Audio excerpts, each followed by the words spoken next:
how can you play all the right notes at all the right times and still underperform? And that's because there's a difference between playing the notes and playing the music. Welcome to the Art of Success podcast. I'm on a mission to help high performers close the gap on their potential through developing the mindset required to do so. In this podcast, I'm going to be sharing the tools that I've used to coach 1,000 plus high performers to their next level, and I'll be interviewing experts and high performers themselves so that you can extract the tools required to build to your next level. If you haven't already done so, make sure you subscribe wherever you get your podcasts. This is the Art of Success podcast. I'm Tom Foxley, mindset coach for high performers and your host. Today, I'm going to be teaching you how to start committing to living your potential. And this all starts actually a few nights ago when I was in a really surreal experience. I found myself in this huge little French town around 10 p.m. and the whole community had come out for this event. There were like kids running all around the outside of this open air venue, and pensioners were sat there quietly, secretly, I think a little bit pissed off by the youngsters' inattention. And at the front of the stage was this venue where a bunch of local musicians were taking their turn in performing their recitals, like teenage rock bands, full orchestra, choirs, the local school kids, and of course, with this being France, a trio of accordionists. They each stood on stage, delivered their recitals, and some were just incredible. Real musicians that made you feel the music, like me being pretty emotional. They would be the ones that allowed me to, like, they made tears well up in my eyes, like being moved by this music. And these musicians, they moved those of us in the crowd, but it felt smooth. And you could tell these were exquisite musicians. And the applause to them was like enthusiastic, it was sustained, it was sincere. And others that obviously worked really hard at this, like practice to get them to this point. And some were just less experienced. But others still, they hit all the right notes, but the crowd kind of felt flat and a bit awkward listening to them. Like, I knew that it wasn't quite what it could have been. The weird thing is, these musicians, they performed virtually every single note as it would have been written on the sheet music. Yet something felt off. Like, how can that be, though? Ask yourself, how can that be? How can you play all the right notes at all the right times and still underperform? And that's because there's a difference between playing the notes and playing the music. One is trying to avoid mistakes and not be noticed. And the other is a master of their craft, channeling not just the quavers and the triplets on the sheet music, but something within themselves too. One is trying to cover up their vulnerabilities, trying to avoid criticism, to make it through the performance unscathed, and the other is allowing something to be expressed from their truest, deepest, and slightly vulnerable soul. One is imitating greatness. They are repeating the formula for success that they've seen elsewhere. And the other is publicly displaying their journey to locating that within themselves. And you, as the listener, can tell the difference. Just as you can tell the difference between the politician who is just after your votes and the one who sincerely cares for change, or the deal maker who's just skimming an extra couple of percent for themselves, and the partner who is ensuring the agreement is a win-win-win. If you look at Jimi Hendrix's guitar playing, for example, and you transpose that onto sheet music, it would be littered with errors, notes that don't belong, offbeat mishaps, clunky transitions.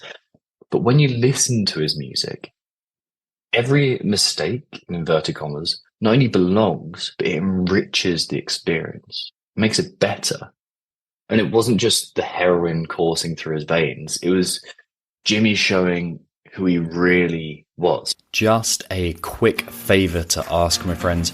If you could head to wherever you listen to this podcast and leave a very kind review, that will not only help my ego virtually explode, but it will help people just like you find the podcast too, and hopefully help them to their next level. If I was to look around the old buildings that surrounded that square, they'd be littered with these masons and craftsmen's marks. You see them everywhere around that area of France. And they were codes used to remember which giant block of limestone and which colossal oak beam belonged where. They would put them up, take them down, put marks on them to say this was A, this was B. And they're littered with these marks, but each building is beautiful, and the signature of the craft actually makes them even more so. Because it's the human touch and also the absence of self-consciousness that actually makes these things special. And an article written by AI, while it's kind of technically correct, you'll have seen these articles pop up, it misses the bullseye. It misses the connection with the reader. Just like the musician reading sheet music, it's repeating something it's already heard before and imitating it, not expressing something novel and something personal. So where does this relate to you, my dear listeners? Well, I'm going to rephrase this as a question. Are you stumbling along in life trying to avoid mistakes? Are you repeating someone else's winning formula in the hope that yesterday's winning lottery numbers are the same as today's? In doing so, what happens is you may be technically perfect, but your work never resonates. It never attains or achieves the goal that you're looking for. Not only do the recipients not connect with it, but you lack that sense of connection and self-expression too. It's inauthentic to who you are. It feels off. It doesn't come from your heart. You force yourself to be motivated every day. You don't see life unveiling that you thought your perfect approach would create. There's dissonance. I thought I was doing the right things, but I'm not actually creating progress. Everything is kind of fine if you're just playing the music, but it's never fulfilling. It's never emotive. It's never truly great. So you end up feeling stuck in your career, in your business, in your life as a whole.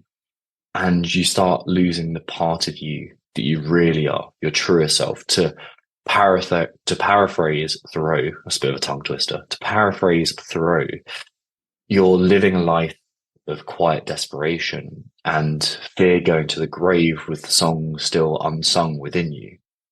So are you doing that? Or are you leaning into your edge? Are you risking the mistakes, expressing vulnerability, but doing something true to you? Are you playing the notes, or are you playing the music?